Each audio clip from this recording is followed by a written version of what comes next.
banyak hal yang perlu dipikirkan dan banyak tim. Kalau sendirian kayaknya nggak bisa. Ya, saya makanya alhamdulillah di Al-Haq ini apa ya, saya rasakan Allah mengumpulkan orang-orang hebat gitu ya di sekitar Ustadz Saiful gitu ya, sehingga ini bisa terjadi gitu ya. Iya. Karena saya rasa ini ya pertama pertolongan dari Allah Subhanahu Wa Taala begitu ya. Yang kedua ya Al-Haq ini diisi oleh orang-orang yang memang luar biasa begitu ya, punya dedikasi yang tinggi terhadap Al-Quran, walaupun mereka mungkin maaf secara materi mungkin nggak begitu dapat sama seperti misalkan dia kerja di mana begitu ya, tapi ya semua punya semangat yang sama begitu ya. Nah itu yang hebatnya dan inilah yang menurut saya yang menjadikan Al-Haq ini bisa seperti ini ya. Yang mudah-mudahan bisa terus lebih besar lagi gitu ya, bisa lebih lagi yang kita harapkan seperti itu.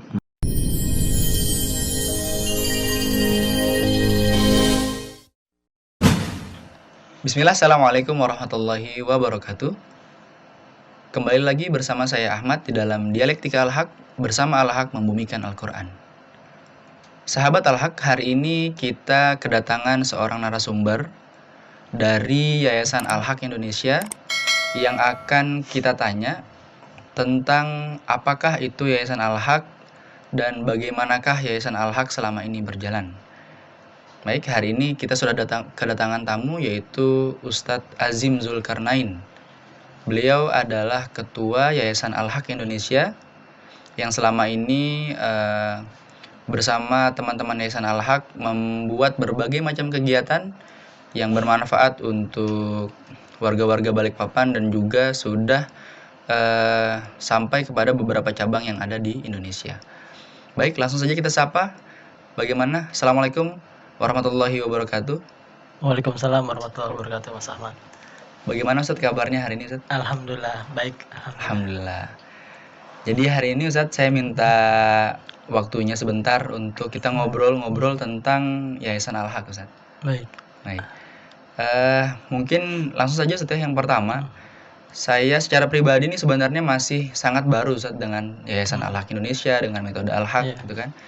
Jadi sebenarnya cukup banyak informasi yang ingin saya tahu gitu tentang Yayasan Al-Haq itu sendiri. Jadi yang pertama yaitu sebenarnya Yayasan Al-Haq ini adalah yayasan yang seperti apa, Ustadz? Bergerak di bidang apa? Membuat suatu lembaga yang fokus terhadap dua hal sebenarnya. Yang pertama, dulu awalnya itu kita punya lembaga tahsin ya, punya lembaga tahsin Quran yang diawali di Ar-Rahmah Balikpapan gitu ya. Ya, Ar-Rahmah Balikpapan itu berjalan kurang lebih dari tahun 2013 sampai saat ini pun masih ada begitu ya. Nah, dari situ kita melihat bahwa kita ini lembaga tahsin gitu ya, waktu masih di Ar-Rahmah ya, memiliki banyak asatidz dan juga qadarullah Ustadz Saiful selain membina di Ar-Rahmah juga ada cabang-cabang beliau di tempat lain ya. Waktu itu awalnya itu beliau membina juga di Lampung dan di Riau yang cabang-cabang pertama, terus ada juga yang di Al-Iman dan juga Nurul Ilmi gitu ya, dan ada lagi yang lain gitu ya. Intinya kita punya asatidz banyak dan ada beberapa cabang. Kemudian ini bagaimana supaya ini semua di-manage secara baik ya, dikelola secara baik, di-manage secara baik. Kayaknya ini kalau seperti ini sepertinya harus punya lembaga khusus. Berarti gitu waktu itu ketika sudah ada cabang di beberapa tempat, tapi Yayasan Al-Haq itu belum ada, Ustaz? Belum ada. Jadi makanya dia berdiri, lembaga tahsinnya itu berdiri, kegiatan tahsinnya itu kegiatan belajar membaca, belajar dan mengajar Al-Quran itu sudah terjadi terlebih dahulu. Oh gitu. Gitu. Jadi peserta itu sudah masyarakat itu sudah merasakan adanya manfaat dari metode tahsin yang Ustadz Saiful ciptakan gitu ya, sebelum berdirinya yayasan ini. Nah, cuman karena seiring berjalannya waktu kita melihat ini tidak ini akan jadi suatu masalah ketika kita tidak memanage ini dengan baik gitu ya. Iya. Karena kita seolah-olah kita sebagai pusat gitu membuat peraturan, membuat pengelolaan ke cabang bagaimana, ini kan harus ada naungannya istilahnya gitu Iya, ya. ada kesepakatan ya. Betul, ada kesepakatan, ada struktur organisasi yang menaungi itu semua. Bagaimana nih tata kelolanya gitu antar cabang ini dengan cabang itu bagaimana gitu kan. Iya. Nah, ini jadinya kita berinisiatif supaya bagaimana ini dibuat suatu lembaga khusus yang memang untuk menaungi itu. Itu yang pertama ya. Yang kedua, kita juga metode Al-Haq sendiri yang diciptakan oleh Ustaz Saiful ini di tahun 2013 itu juga ternyata perlu di-manage juga gitu ya. Iya. Jadi memang ini dalam bentuk metode itu kan dalam bentuk apa ya, pendidikan gitu ya, servis pendidikan gitu ya. Tapi di balik itu ketika kita sudah melibatkan ratusan guru ya, ribuan peserta gitu ya, tentu kan ini metode ini jadi suatu hal yang bukan hanya satu sisi sudut pandang sebagai suatu metode pendidikan saja gitu ya, tapi juga suatu yang harus di-manage secara manajemen lah istilahnya, terkait misalkan ketika bagaimana kita membuat soal-soal ujiannya, placement testnya, lalu bagaimana apakah misalkan metode itu kan buatan manusia ya, buatan manusia tentu ada penyempurnaannya. Oh ini masih diperbaiki, itu masih diperbaiki, dievaluasi dan seterusnya. Nah ini kan nggak bisa kalau cuma dilakukan sendirian gitu ya. Jadi perlu ada timnya juga. Nah dan itu harus tersentralistik. Ada tim kurikulumnya kayak gimana begitu ya. Akhirnya jadi itu perlu suatu lembaga yang menaungi metode itu sendiri. Jadi berangkat dari dua hal tadi terkait dengan tata pengelolaan pusat dan cabang gitu ya, kemudian pengelolaan metodenya itu sendiri, akhirnya kita ingin fokus kepada dua hal itu. Berarti Yayasan Al-Haq ini dibuat khusus untuk menaungi dakwah Al-Quran tadi, dan juga untuk terus mengupgrade, mengevaluasi metode yang telah dibuat oleh Ustaz Saiful Anwar tadi. Betul. Ya, jadi ada asatidnya ya, di-upgrade terus, dievaluasi terus, kemudian metodenya juga ya, di-upgrade apa yang mungkin perlu ini. Jadi itu kita mengupdate terus itu. Kemudian manajemen pengelolaannya juga di-update terus seperti itu. Berarti Yayasan Al-Haq ini untuk inisiatornya siapa, Ustaz? Baik, kalau pendirinya itu ada beberapa orang ya dulu pada tahun 2000. Sebenarnya metode Al-Haq ini kalau dibilang tadi yang sudah saya ceritakan bahwa kalau secara yayasannya itu sendiri, Yayasan Al-Haq ini dia hadirnya belakangan gitu ya. Jadi memang diawali oleh sebuah metode lah intinya gitu lah. Diawali oleh sebuah metode yang diciptakan oleh Ustaz Saiful, dipakai di berbagai cabang. Nah, kemudian setelah waktu berjalan sampai 2019 ya, sekitar bulan September baru kita berpikiran untuk ini sebenarnya harus punya lembaga khusus gitu ya. Jadi setelah dari 2013 sampai 2019 itu sekitar 6 tahun gitu ya. Baru di 2019 secara legal formal kita membuat Yayasan Al-Haq Indonesia gitu ya, tercatat secara hukum dan notaris di Uni Astuti SH ya, nomor 42 tanggal 24 September 2019. Itu baru Yayasan Al-Haq berdiri secara resmi, secara legal gitu ya. Jadi kita ini lembaga yang memang legal gitu ya, formal dan legal. Kemudian dulu pendirinya itu ada beberapa orang ya. Pertama tentu saja Ustaz Saiful Anwar LCM Al-Hafidh sebagai ketua pembina kita ya. Kemudian ada Pak Riko Yunanda ST. Kemudian ada juga Pak Rahmat Wijaya ya, beliau juga ini. Kemudian Pak Lukman Rashidi ya, Ustadz Lukman yang STMMT yang beliau dulu juga ketua tahsinnya Ar-Rahmah begitu ya. Nah, kemudian ada juga Pak Sukma Unggul Alamin, beliau salah satu pengusaha ya, punya toko khazanah, toko baju dan buku-buku Islam ya di Sepinggan Pratama Balikpapan. Kemudian ada juga Ustadz Nasrul Hamdi yang beliau LCMA dan beliau sahabat Ustadz Saiful juga. Nah, itu yang istilah inisiator lah, tadi ditanyakan inisiatornya ya. Yaitulah orang-orang yang di awal-awal merumuskan supaya Yayasan Al-Haq ini berdiri seperti itu. Akhirnya jadilah sampai sekarang saat ini seperti itu. Baik. Yayasan Al-Haq Indonesia sendiri kan pasti punya tim support, divisi dan departemen, Ustaz ya. Lalu divisi dan departemen apa saja yang kemudian mendukung Yayasan Al-Haq Indonesia ini? Baik, jadi di dalam yayasan, memang fokus utama kita sementara ini memang kalau dibilang fokus utama itu memang di bidang pendidikan Al-Qur'an ya, pendidikan Al-Qur'an dengan metode Al-Haq tadi ya, dalam bentuk yang diaplikasikan di level praktik itu kita membuat LTTQ, Lembaga Tahsin dan Tahfiz Quran, plus Qiraat Indonesia gitu. Ini kayaknya LTTQ kita tambah satu ya. Biasanya kalau LTTQ orang taunya Lembaga Tahsin dan Tahfiz Quran. Cuman karena kita juga Ustaz Saiful punya kompetensi di Qiraat, makanya kita tambah satu lah definisinya. Lembaga Tahsin, Tahfiz dan Lembaga Tahsin, Tahfiz dan Qiraat Al-Qur'an gitu ya, kita tambah satu.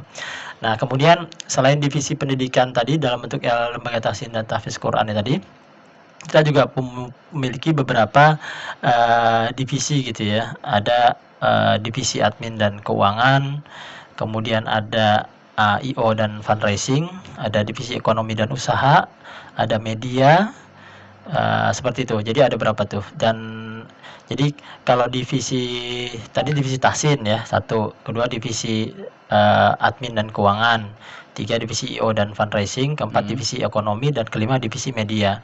Nah, jadi kelima hal tadi gitu ya masih fokus mensupport ya, sifatnya mensupport divisi tahsin. Ya, mensupport divisi tahsin. Jadi kesemuanya itu masih mensupport. Nanti kita nggak menutup kemungkinan jika suatu saat misalkan terutama misalkan ya divisi IO dan divisi ekonomi dan usaha ini punya program yang baik gitu ya, dan memang terstruktur rapi dan memang acaranya besar-besar, mungkin bisa jadi divisi yang memang punya fokus tersendiri gitu ya, fokus sendiri gitu. Dan jadi ya kita harapkan jadi yayasan ini memang nanti ke depan lebih umum, dalam artian setiap sekarang ini kan masih fokus ke semuanya mensupport, sifatnya mensupport divisi pendidikan. Nah, kalau nanti ke depannya masing-masing punya ini sendiri gitu ya, punya fokus sendiri, ya bisa jadi semua bisa mandiri sendiri-sendiri gitu ya, mandiri sendiri-sendiri gitu ya. Nah, itu mungkin ke depannya misalkan divisi IO dan fundraising punya kegiatan yang tahunan tuh sudah rutin dan berbagai hal, mungkin dari Quran bisa atau yang bukan related ke Quran juga bisa, itu bisa jadi gitu ya. Divisi ekonomi dan usaha misalkan kalau selama ini kan mungkin sifatnya kegiatan-kegiatan yang mensupport Al-Haq gitu ya, misalkan pengadaan apa tuh merchandise segala macam gitu ya tentang Al-Haq. Nanti ke depannya mungkin nggak mesti tentang Al-Haq, mungkin yang lain juga bisa gitu ya. Ya bisa seperti itu. Jadi kita nanti memang bergerak, Yayasan Al-Haq ingin seperti jadi kayak komunitas gitu ya. Komunitas. Jadi kalau Anda tahsin di Al-Haq gitu ya, tahsin di LTTQ Al-Haq, ya bukan hanya dapat ilmu tahsinnya, metode Al-Haq gitu ya, tapi juga dapat komunitasnya. Betul. Ya kalau udah komunitas kan, misalkan nih Mas Ahmad pergi ke Gresik, itu ada cabang kita. Misalkan Mas Ahmad kebetulan nggak punya ini nih, lagi nggak tahu jalan nih misalkan, ataupun ya tinggal di komunitas saja, ada teman nggak di situ? Oh ada, dari Al-Haq, peserta Al-Haq di sana ada. Wah itu kan enak. Oh tinggal di rumah saya aja. Itu kan udah komunitas gitu sifatnya ya. Jadi itu yang ingin kita bangun ke depannya, bukan hanya sekedar dapat tahsin aja, enggak gitu ya. Tapi dapat teman, dapat dapat koneksi gitu ya. Dan juga dapat support di kalangan sesama peserta tahsin gitu ya. Seperti itu. Untuk kantornya Yayasan Al-Haq ini sudah ada, Ustaz ya? Iya, untuk awal-awal itu kita waktu pertama kali, mungkin 1 bulan pertama kali ya, itu kita di rumah salah satu pendiri ya, Pak Jandriko Yunanda ST, di Spingan pertama. Itu awal pencatatan ininya pertama kali gitu ya. Cuman setelah itu kita langsung 1 bulan setelah itu ya, saya nggak hafal ya, tapi intinya kita langsung pindah ke Grand City ya, di Ruko Palladium nomor 21 Business District di Grand City, Batu Ampar, Balikpapan Utara. Seperti itu. Jadi kita langsung menyewa suatu bangunan gitu ya untuk jadikan pusat kegiatan dari Yayasan Al-Haq dan LTTQ Al-Haq. Dan sekarang, Ustaz, apakah Al-Haq ini sudah berjalan sesuai dengan tujuan didirikannya atau bagaimana? ya kalau dibilang alhamdulillah gitu ya, alhamdulillah, ini atas berkat dan rahmat dari Allah Subhanahu wa taala ya, atas, dukungan juga dari berbagai pihak begitu ya, kita walaupun masih sekarang masuk tahun kedua ya, di tahun pertama ya alhamdulillah, saya melihat, ya saya pribadi saya nggak tahu apa yang orang lain rasakan gitu ya, tapi saya melihat banyak kemajuan alhamdulillah ya, banyak kemajuan ya, dari segi tahsin, pengelolaan tahsin ya, sebelumnya kita memang konvensional kan ya, Iya. semuanya offline begitu ya, cabang-cabang masing-masing punya, ininya sendiri gitu ya, tapi dengan adanya Al-Haq akhirnya semua tersentralistik kan, Iya. termanage tersentralistik semua dari pusat semua. Jadi, baik pengadaan barang segala macam itu alurnya seperti apa itu semuanya sudah jelas begitu ya, administrasi keuangannya dan lain-lain, masalah invoicing dan lain-lain itu, program talaki asatidz, ya maksudnya dengan adanya seperti itu semuanya jadi apa ya, bisa teratur gitu ya, bisa teratur dan juga bisa terlaporkan dengan baik begitu ya. Iya. Saya lihat, kalau dulu kan ya udah, talaki aja begitu ya. Iya. Kalau sekarang semua ada laporannya gitu ya, ada grafik yang bisa dilihat, perkembangannya juga bisa dilihat gitu ya. Jadi alhamdulillah itu semua, berjalan sesuai dengan ekspektasi, cuman ya itu tadi, mungkin kita nggak bisa bilang bahwa kita ini lembaga terbaik atau terhebat, bukan gitu ya. Tapi kita senantiasa ingin jadi lebih baik gitu ya. Betul. Dari waktu ke waktu kita ingin senantiasa jadi lebih baik. Seperti itu sih kalau yang saya lihat. Untuk jangkauan Yayasan Al-Haq sendiri Ustadz, apakah hanya terfokus di Balikpapan, di Indonesia saja atau seperti apa? Ya, untuk, tadi ya, kalau untuk ya memang fokus utama kita masih dalam bidang pendidikan seperti yang tadi kita sampaikan, sementara ini bidang pendidikan. Untuk fokus bidang pendidikan memang, majority dari cabang kita adanya di Balikpapan, ya Kalimantan Timur ya. Itu tapi, tetap di cabang-cabang yang lain juga, tetap berkembang begitu ya, tetap berkembang, tetap kita support gitu ya. Iya. Support dalam hal ya tadi, dalam support pengelolaannya, support, bahkan ya yang kemarin ya ketika kita misalkan mencari peserta baru juga, kita juga ingin support mereka juga dalam mengiklankan gitu ya, segala macam itu kita juga support gitu ya. Oh gitu. Jadi ketika nanti ada yang bergabung dengan, cabang baru gitu ya, LTTQ Al-Haq yang baru, ya kita akan support segala halnya gitu yang memang kita bisa mampu gitu sebagai pusat begitu ya. Ya yang bisa kita mampu, ya kita akan support. Jadi kita tidak, ya udah habis itu sudah gitu aja, udah buka cabang baru atau apa udah silakan, enggak gitu ya. Kita tetap kita manage, kita ada pertemuan rutinnya begitu ya.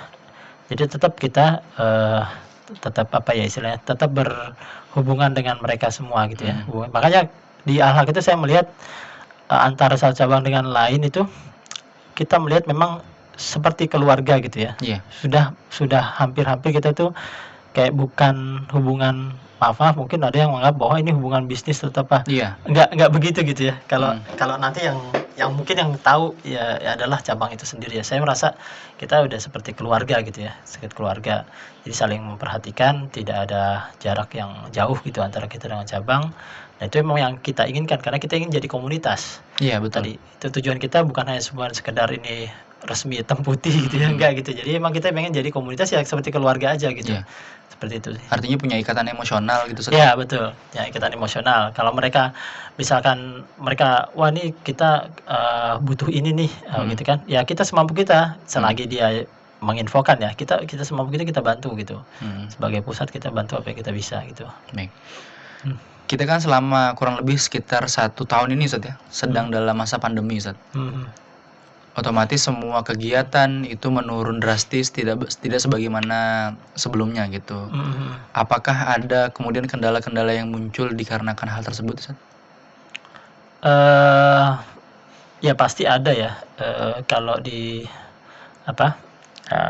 terkhusus di lembaga tahsin divisi pendidikan kita dalam bentuk lembaga tahsin Quran Al-Haq ini dan cabang-cabangnya pasti ya semua, bukan hanya lembaga tahsin ya, semua bidang kehidupan terkena dampak pandemi begitu ya. Cuman permasalahannya ialah bukan pada pandeminya gitu ya, Iya. tapi lebih kepada bagaimana menyikapi pandemi itu kan gitu kan. Betul, betul. Ada orang yang berjiwa orang yang bagus gitu ya penyikapannya, dia menganggap ini suatu tantangan begitu ya, suatu tantangan sendiri. Ada yang menganggap ini suatu kelemahan begitu ya, Iya. jadi suatu yang negatif dan sehingga dia tidak bisa berbuat apa-apa ya, do nothing ataupun apa gitu ya. Tapi kita mencoba melihat ini dari satu sisi yang positif tadi ya. Ini suatu tantangan yang mana ini pun adalah eranya begitu ya. Iya. Ini udah masanya dan didukung oleh teknologi juga. Jadi kita karena ada pandemi, semua orang di rumah, ya udah kita harus benar-benar fokus pada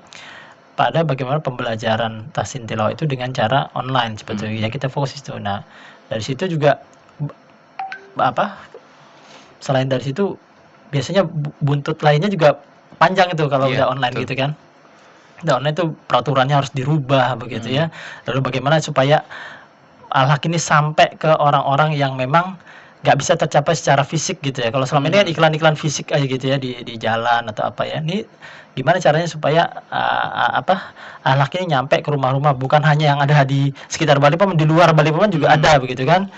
Kegiatan-kegiatan al-haq juga nyampe gitu ke peserta gimana ya. Salah satunya mungkin ya dengan adanya kita bikin studio ini gitu ya, studio al-haq ini ya salah satu cara kita bagaimana supaya al-haq ini kegiatan-kegiatannya itu bisa tetap nyampe ke peserta ataupun masyarakat seperti itu. Karena kan kedepannya tadi pertama memang kita fokusnya di masalah tahsin ya, di tahsin ya, tahsin Quran gitu ya, belajar membaca Al-Quran. Tapi kedepannya kan berkembang begitu ya. Tadi kan kita punya beberapa divisi ya, itu juga ya ada ininya juga gitu, ada kegiatannya juga. Nah, dengan adanya studio ini, semua kegiatan-kegiatan itu yang sifatnya bisa dinikmati oleh orang banyak itu ya kita adakan di studio, sehingga orang-orang pun bisa merasakan walaupun mereka tidak secara fisik di Balikpapan, tapi mereka selalu ibaratnya apa ya kalau dalam ini engage gitu ya, terhubung, connected lah dengan al-haq itu.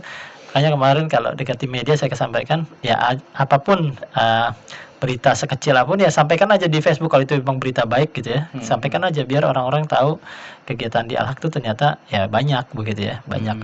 Dan memang banyak sekali gitu ya. Ini saya rasa teman-teman media ataupun teman-teman admin juga divisi lain melihat ini ini yayasan tapi kok kayak perusahaan swasta. Iya. Proyeknya banyak betul gitu ya. Full kegiatannya setiap minggu gitu. Cuman yang yang bisa ditampilkan di medsos mungkin hanya sebagian aja begitu yang bisa kita tulis gitu ya. Sebenarnya banyak sekali begitu ya, sampai kadang-kadang mungkin saya ngelihat gitu teman-teman media kita kadang bekerja itu sampai larut malam, jam 12 malam gitu ya. Padahal ini yayasan gitu. Yayasan aneh. Baik. Nah, artinya kan pandemi ini bukanlah satu-satunya kendala yang pernah dihadapi al-haq, Ustaz. Iya, betul. Kurang lebih berarti sekitar 8 tahun. Pernahkah ada tahun-tahun yang berat, yang sangat berat gitu, Ustaz, di antara yang dilalui itu? Iya. Kalau bilang berat karena kita juga masih secara yayasan, kita masih seumur jagung ya. Baru tahun kedua, tapi ya paling berat kalau dari 2 tahun ya pasti yang di awal ya.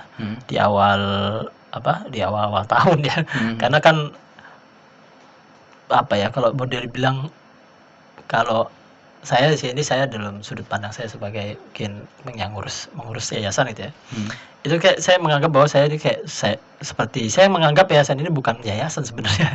Saya hampir-hampir menganggap yayasan ini kayak perusahaan gitu ya. Karena memang seperti perusahaan gitu, banyak divisinya begitu dan banyak karyawannya, punya cabang juga, subsidiarisnya ada begitu ya, cabang-cabangnya ada. Jadi saya menganggap ini bukan yayasan seperti perusahaan ya. Kalau sebagaimana sebuah perusahaan ataupun sebuah usaha gitu ya. Seorang pengusaha ketika memulai usaha itu kayak mana kira-kira itu sulitnya gitu kan. Sulit sekali begitu ya, sulit sekali, bahkan waktu tenaga itu bahkan dicurahkan untuk memikirkan ini desain awalnya nih mau kayak gimana begitu kan ya. Kita punya modal tapi kita nggak tahu nih bagaimana cara menggunakan modal ini gitu kan. Karena menurut saya emang rumit begitu ya, sebenarnya ya rumit membuat ini tuh rumit gitu ya, karena banyak hal yang perlu dipikirkan dan banyak tim. Kalau sendirian kayaknya nggak bisa.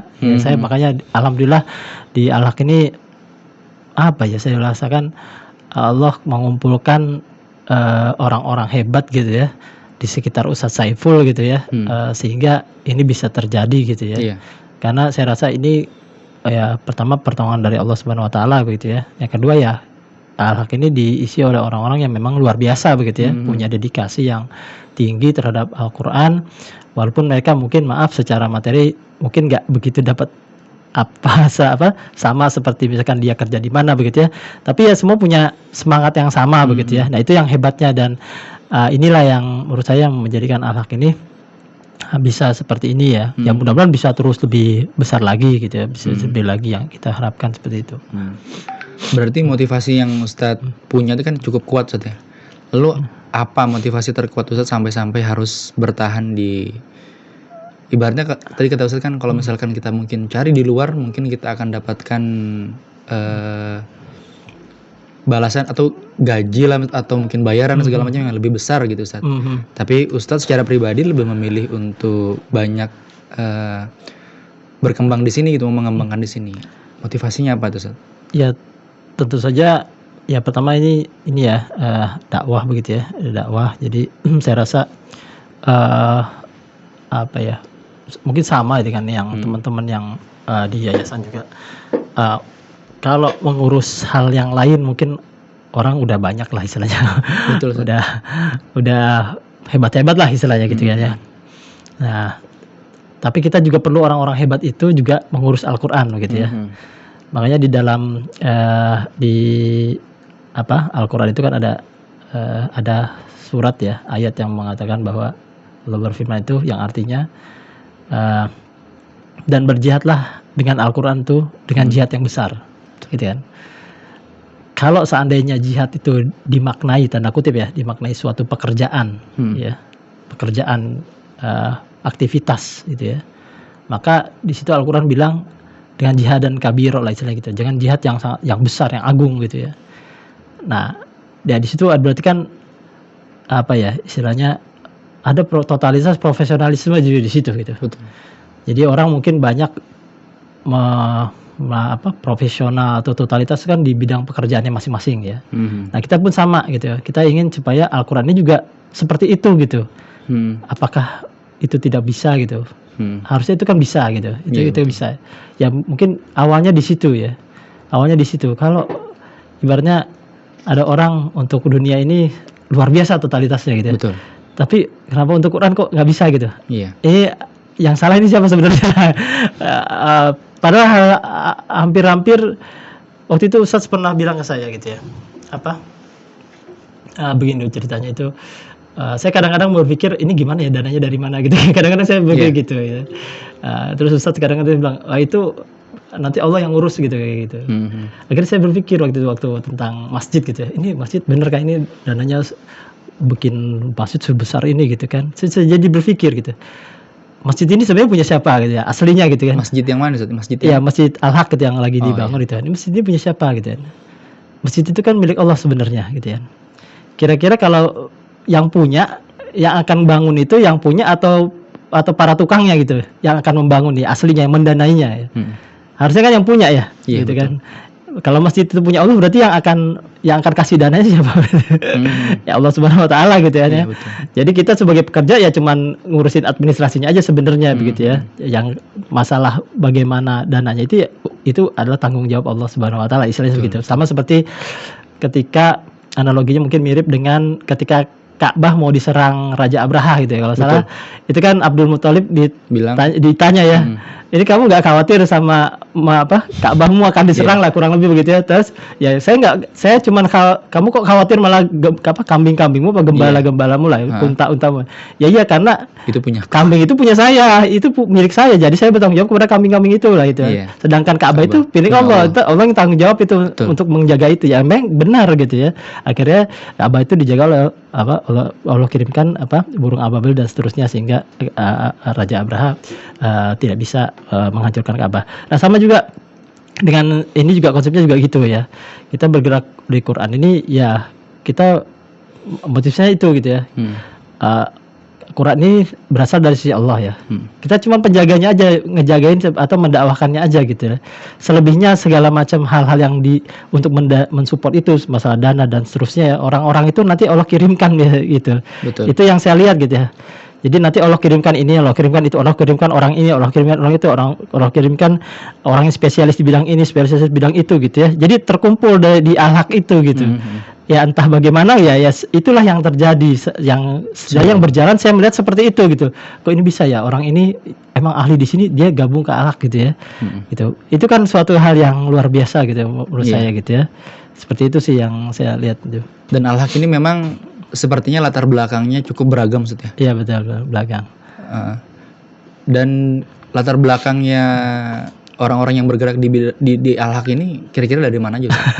Ya macam-macam gitu ya. Kadang-kadang kalau dia pengurus yayasan ya jelas ya beragam ya. Bahkan nggak ada, saya nggak tahu siapa yang dari pesantren. Ya itu maksudnya ada yang memang artinya Ustaz Saiful jelas gitu. Titel beliau memang orang di bidang qiraat dan segala macamnya. Tapi apakah orang-orang di belakang ini semuanya latar belakangnya pesantren, sekolah-sekolah agama seperti itu Ustaz? Ya kalau untuk pengurusnya saya rasa ada. Kayaknya nggak ada deh yang dari pesantren. Malah ada lulusan sarjana teknik, sarjana psikologi gitu ya. Lalu antum sendiri kan jadi psikologi kan? Itu kan saya jadi teknik gitu ya. Ustaz Lukman juga teknik. Dan background pendidikan juga macam-macam gitu ya. Nggak ada yang agama. Siapa yang agama saya? Nggak ada kayaknya. Istri saya juga dulu guru, istri saya misalkan pengajar, yang saya tahu ya yang pengurus. Kalau paling yang spesialis misalkan ya tenaga admin keuangan itu jelas ya, emang dia dari background keuangan pasti kan. Seperti itu, paling itu aja gitu. Tapi kalau yang pengurus yang lain itu kayaknya nggak ada yang backgroundnya yang agama gitu kayaknya. Dan itulah uniknya. Jadi Ustaz Saiful tuh mengumpulkan orang-orang itu yang mungkin dalam hal ini saya bilang pengajar ya, itu datang dari berbagai kalangan pendidikan gitu ya. Tapi mau gitu, mau belajar Quran bareng Ustaz Saiful gitu ya setiap pekan. Bahkan sekarang ini ada yang unik kan, sekarang ini para asatidz itu udah beberapa ya, ada 4 atau 5 itu yang sudah hafal Tuhfatul Atfal. Tuhfatul Atfal itu 62 bait loh, lumayan loh. Panjang gitu, sekitar 62 baris gitu ya, berbahasa Arab gitu ya. Betul. Itu biasanya kan itu dihafalin oleh orang kalangan pesantren. Ya mungkin itu juga dihafalin sama anak-anak karena itu Tuhfatul Atfal kan hadiah untuk anak-anak, matan tajwid untuk anak-anak sebenarnya gitu. Dan itu dipelajari mungkin di SD atau di SMP-nya pesantren lah, kelas pesantren. Tapi ini kan dihafalin sama orang-orang yang background-nya itu karyawan apa. Ini kan unik gitu loh. Ada ini tapi ngapalin begituan.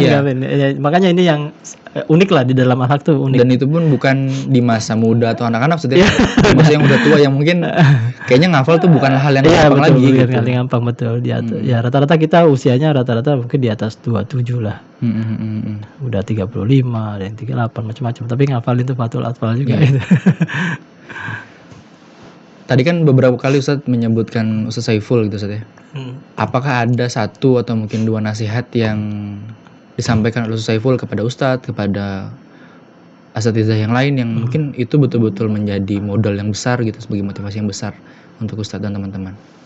Iya, kalau yang sering diinformasikan kepada kita kan ya hadis itu ya, khairukum man ta'allamal Qur'ana wa 'allamahu gitu ya. Ya itu yang menjadi nafas kita lah di Al-Haq ini. Karena dari situ awalnya sebenarnya terjadinya semua ini yayasan Al-Haq dan lain-lain sebagainya itu hanya dari situ gitu ya. Jadi beliau punya semangat untuk mengajar Al-Qur'an, tapi nggak berhenti kepada menciptakan peserta gitu ya. Kan kalau ngajar berarti kan menciptakan peserta gitu ya. Tapi juga punya semangat gimana supaya wa'alamahu juga gitu. Betul. Man ta'allamal Qur'ana wa'alamahu juga, dalam artian ini peserta nanti juga ngajarin lagi gitu. Nah, ini ya itu dia, makanya kenapa bikin yayasan juga dari situ juga gitu. Karena buntut dari hadis itu itu imbasnya banyak begitu ya. Betul. Imbasnya banyak gitu. Imbasnya ya salah satunya artinya kita harus membina juga dong. Kita bina peserta, udah jadiin peserta jadi qori bagus. Oke. Lalu kemudian nih gimana supaya qori ini berdaya guna juga. Betul. Kepada masyarakat. Nggak mesti dia ngajar di Al-Haq, mau ngajar di mana TPA sekitar. Yang penting dia wa'alamau dan mengajarkan itu kepada orang lain gitu ya. Kan khairukum khairun nas anfa'uhum linnas ya. Anfa'uhum linnas. Sebaik-baik manusia adalah yang bermanfaat bermanfaat bagi manusia lain. Artinya kalau digabungin dua hadis itu, sebaik-baik manusia adalah yang bermanfaat buat orang lain dengan cara mengajarkan Quran. Kan gitu. Seperti itu kalau kita gabungkan lah, soalnya saya bukan ahli hadis tapi saya menangkapnya seperti itu. Jadi supaya ilmu itu ya bermanfaat kepada orang lain, dan ilmu yang paling bermanfaat untuk diajar orang lain adalah ilmu tentang Quran ya, karena tentang yang berhubungan dengan Allah Subhanahu wa taala begitu kan, dan hukum-hukumnya. Jadi dari situ buntutnya banyak gitu ya, sehingga kita bikin yayasan, kita bikin lembaga tahsin dan seterusnya, sehingga ini termanage dengan baik. Itu mungkin yang hal falsafah utama yang senantiasa kita ingat ya, digaungkan oleh Ustaz Saiful gitu ya. Makanya ketika ada ada ke kita juga ada beberapa gitu ya, minta ini boleh nggak pakai modul ini gitu, Ustaz, untuk dakwah gitu ya. Ustaz kadang mengizinkan, ya silakan aja gitu ya. Misalkan ke lapas boleh, ya udah ke lapas izinkan, atau di daerah terpencil di mana gitu yang nggak kejangkau pengajar kita, tapi ada peserta gitu ya. Ada peserta kita yang memang udah levelnya udah lumayan ya, udah level agak tinggi lah atas ini. Lalu dia ngelihat ini bermanfaat sekali metode ini buat daerah dia di terpencil gitu ya. Terus gimana, boleh nggak pakai? Ya silakan aja gitu ya. Selama dia dulu pernah belajar metode alhaq ya silakan aja gitu. Tapi tentu saja izin dulu ke Ustaz Saiful, ke kita diizinkan, ya udah silakan. Karena ya itu tadi prinsipnya, membuat ini sesuatu yang viral gitu ya. Kan viral banyak aja. Kadang-kadang kalau kita lihat orang viral banyak ya. Sekarang kan media medsos sudah luar biasa begitu ya. Orang memviralkan sesuatu yang buruk itu gampang sekali tersebarnya, begitu kan. Kenapa kita nggak berpikiran yang sama tapi itu kebaikan? Bukankah sudah terlalu banyak di negeri ini disebarkan hal-hal yang tidak baik, sehingga menganggap bahwa semua orang di negeri ini kayaknya negatif semua begitu ya. Berita yang ada di ini tentang korup misalkan ya, maaf kita dengar di berita, misalkan nonton berita isinya kalau nggak pencurian, korupsi gitu, berita-berita yang sifatnya negatif, ini berantem, acara TV aja sampai bikin acara prank ataupun apa yang sifatnya settingan dan negatif lagi gitu, dan itu ditonton gitu. Saya rasa ini nggak benar sebenarnya. Apakah emang sudah senegatif ini masyarakat Indonesia gitu? Padahal kan nggak begitu. Ada hal-hal yang mungkin misalkan orang perjuangan seorang ibu gitu, muslimah, mendidikan anaknya supaya jadi hafiz Quran, itu kan nggak pernah di blow up gitu. Kenapa hal-hal yang bagus gitu ya itu diviralkan gitu? Bukan dengan maksud untuk ingin dipuji, bukan itu. Ini masalahnya ialah supaya ini jadi suatu hal yang baik gitu ya. Jadi masyarakat kita biasa mendengar yang baik, melihat yang baik begitu ya. Jadi tercipta iklim yang baik gitu. Pikiran orang juga jadi tenang ngelihat, karena senantiasa ngelihat sesuatu yang baik-baik. Kalau bisa yang buruk-buruk itu ya kalau bisa tidak boleh aja gitu, acara-acara seperti itu.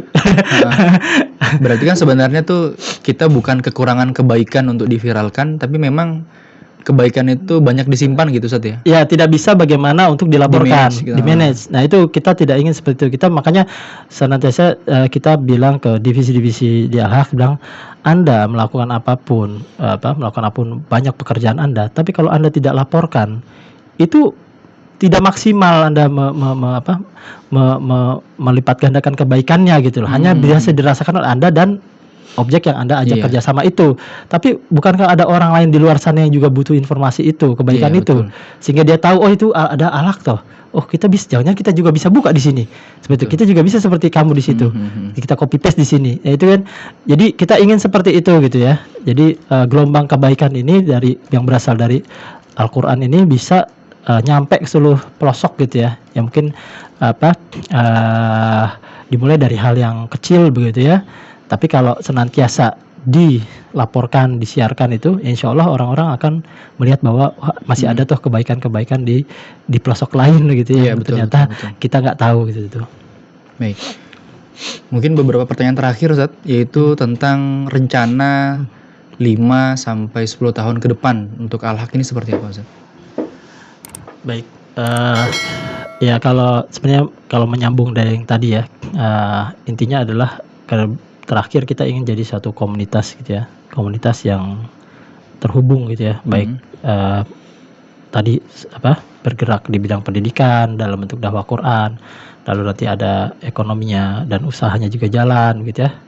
Misalkan nanti kita punya Al-Haq punya peternakan kambing ataupun Iya, apa gitu ya, betul. wakaf, dalam bentuk wakaf gitu ya, itu bisa. Nah, nanti mensupport dakwah Quran juga bisa, atau mensupport tempat lain juga bisa begitu ya.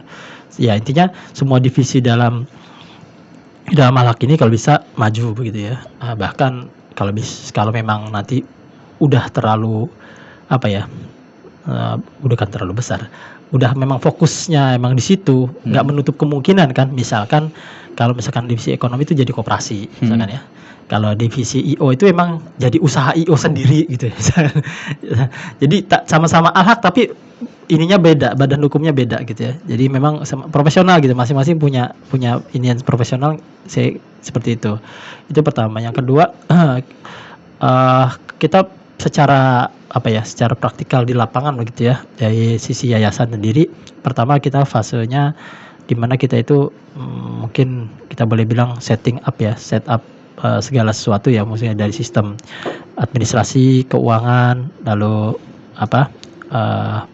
perekrutan orang-orang, perapihan divisi, SOP dan seterusnya. Itu mungkin tahap pertama. Nanti tahap kedua ini sistem perpajakan ya, dari sisi keuangan kita betulin juga perpajakan gitu ya, masalah perpajakan kita juga berusaha untuk comply dengan peraturan pajak di Indonesia. Nah, kedepannya sistem keuangan kita juga kemarin kita perbaiki ya, sebelumnya konvensional begitu ya, konvensional kalau secara offline, sekarang sudah terhubung ke online gitu ya, sehingga bisa diakses dari mana saja seperti itu dari sistem keuangan. Nah, kemudian perpajakan tadi kita sudah perbaiki.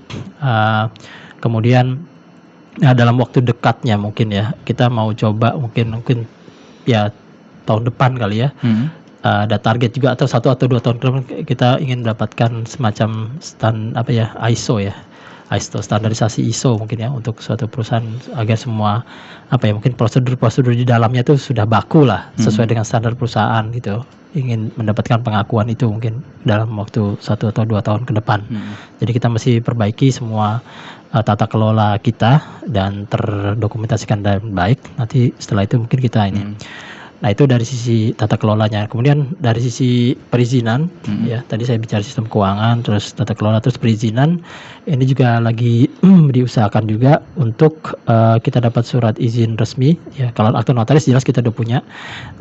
Untuk surat izin ini kita kemarin sudah koordinasi juga dengan pihak Kemenag ya, kalau nggak salah, untuk supaya lembaga tahsin itu resmi gitu ya, di bawah diketahui oleh pemerintah, maka perlu dibuatkan izin operasionalnya. Nah, ini kita masih ongoing menyiapkan data-datanya untuk disubmit ke Kemenag. Ya, mudah-mudahan nanti di sana kita dapat nomor istilahnya ada izin resmi untuk mengadakan pendidikan tahsin tilawah Al-Qur'an yang memang resmi seperti itu. Nah, itu terus dari sisi media kemarin kita juga sudah katakan bahwa kita usahakan agar sekarang ini kita masih punya studio mini ya, podcast studio. Nah, dan beberapa perlengkapannya ternyata saya kira nilainya mungkin 50 juta ke bawah, ternyata mahal sekali gitu ya peralatan media ini, puluhan juta bahkan sampai ratusan juta gitu ya. Dan alhamdulillah untuk tahap 1 ini studio podcast ini sudah hampir lengkap kalau boleh dibilang ya. Nah, kemudian nanti kedepannya kita mau ruangan di depan itu kan, di depan studio mini itu masih ada ruangan kosong. Mau kita kembangkan jadi studio talk show ya, talk show studio, jadi lebih besar lagi. Dan terus saja nanti mungkin butuh support dari sahabat-sahabat Al-Haq sekalian di seluruh Indonesia gitu ya, untuk berkontribusi dan berpartisipasi dalam pengadaan studio talk show itu. Ya, mudah-mudahan nanti kita ingin mudah-mudahan ini jadi studio yang lengkap begitu ya, dan bisa jadi rujukan juga di Balikpapan, terutama yang keislaman ya. Itu ketika ada tokoh atau apa bisa masuk ke studio itu untuk siaran ataupun apa dan seterusnya, seperti itu. Baik. Yang terakhir Ustadz, mungkin ada Ustadz juga sebagai ketua Yayasan Al-Haq Indonesia, mungkin ada pesan untuk seluruh tim yang berpartisipasi di dalam pembangunan Yayasan Al-Haq Indonesia ini. Iya, jadi kalau kalau tadi mungkin nyambung yang tadi sedikit ya, di dalam divisi ini kita ada beberapa orang gitu yang terlibat di sini. Mungkin saya ini dulu ya. Yang pertama, untuk di divisi pendidikan diketuai oleh Ustadz Jauhar ya, Ustadz Jauhar.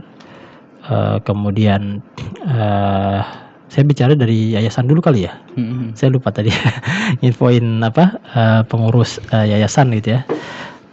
Yayasan Al-Haq Indonesia ini pembinanya yaitu ketua pembinanya Ustadz Saiful Anwar LCMA Al-Hafiz. Kemudian ada anggota Dewan Pembina yaitu Ustazah Nur Fasihah SE, beliau istri dari Ustadz Saiful Anwar. Kemudian Dewan Pembina lainnya anggotanya yaitu Pak Sukma Unggul ST. Kemudian anggota berikutnya yaitu Pak Jantiko Yunanda. Situ. Dan juga ada Pak Esa Taufik juga yang menjabat sebagai ketua Yayasan Ar-Rahmah saat ini. Itu jadi pembina kita. Kemudian di pengurus Yayasan Al-Haq ini ada saya sendiri sebagai ketua, Azim Zulkarnain. Nah, kemudian ada Ustadz Jauhar Wayunindo ST, beliau sebagai wakil ketua yayasan dan juga beliau sebagai direktur LTTQ Al-Haq. Istilahnya ketua divisi pendidikannya lah gitu kan. Kemudian ada Pak Rahmat Wijaya AMD, beliau sekretaris yayasan. Kemudian ada Ustadz Bukman Rashidi ST MMT, beliau sebagai bendahara yayasan. Nah, sedangkan untuk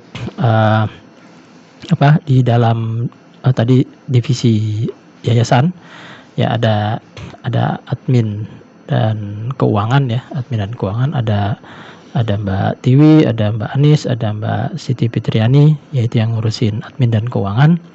Kemudian ada IO dan fundraising, ada Ustazah Iin ya yang mengarrange ini supaya bisa podcast ini bisa terjadi ya, Ustazah Iin, dan juga ada Ustazah supportnya ada Ustazah Rina Firmani kalau nggak salah.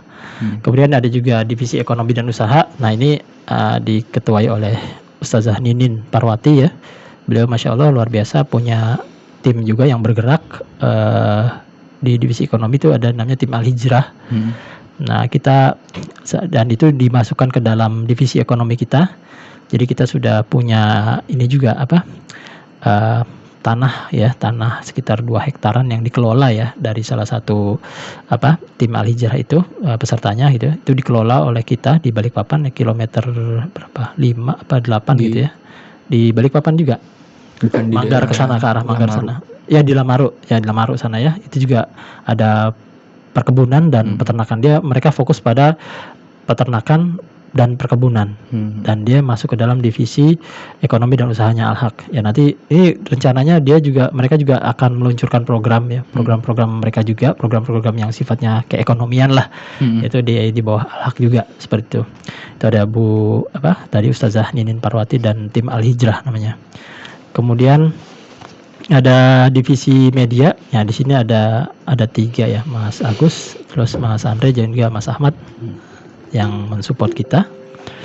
Ya itu kalau divisi-divisi yang di ini ya di Yayasan Al-Haq seperti itu. Nanti kalau untuk LTTQ Al-Haq nanti mungkin Ustadz Jauhar yang lebih kompeten untuk menjabarkan lebih bawah. Baik, mungkin itu Ustadz yang akan kita obrolkan hari ini. Mungkin cukup di situ dulu. Saya ucapkan terima kasih Ustadz atas kedatangannya hari ini ya, di podcast Dialektika. Insya Allah di pertemuan selanjutnya akan diundang juga beberapa ustadz yang lainnya Ustadz ya. Seperti Ustadz Jauhar sebagai direktur LTTQ Al-Haq. Betul. Baik. Sekali lagi saya ucapkan terima kasih kepada Ustadz Azim atas kedatangannya hari ini. Ya. Sebelum saya tutup, saya sampaikan sebuah perkataan dari seorang sahabat yaitu Ali bin Abi Thalib. Beliau mengatakan al-haqqu bila nizam yaghlibuhul batilu bin nizam. Bahwasanya kebenaran yang tidak diorganisir dapat dikalahkan oleh kebatilan yang diorganisir. Artinya bagi seluruh sahabat Al-Haq yang memiliki nilai-nilai kebaikan untuk didakwahkan, maka mari dirapikan dan ditampilkan ke depan publik agar kebatilan itu tertutupi dengan kebenaran-kebenaran yang disampaikan. Allah Subhanahu wa taala juga berfirman di dalam surah As-Saff, "Innallaha yuhibbul ladzina yuqatiluna fi sabilihi shaffan ka'annahum bunyanun marsus." Sesungguhnya Allah itu mencintai orang-orang yang berjuang di jalannya, yang mereka itu seperti bangunan yang tersusun kokoh, artinya dalam keadaan yang rapi. Maka sekali lagi, setiap kebaikan harus dirancang dengan baik, harus di-manage dengan baik, agar kebatilan, keburukan itu bisa dikalahkan oleh kebaikan. Mungkin itu yang bisa kita bahas hari ini. Silahkan tetap menunggu atau tetap menyaksikan setiap media sosial yang dimiliki oleh Metode Al-Haq Indonesia. Bisa ikuti kami di fanpage di Facebook Metode Al-Haq, kemudian di Instagram juga Metode Al-Haq, dan juga channel YouTube kami di Metode Al-Haq. Seperti itu, silahkan klik subscribe, like, dan share.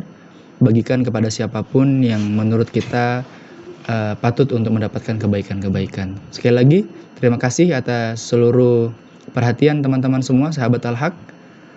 Dengan ini saya, Ahmad dan Ustadz Azim, pamit undur diri. Assalamualaikum warahmatullahi wabarakatuh. Waalaikumsalam warahmatullahi wabarakatuh.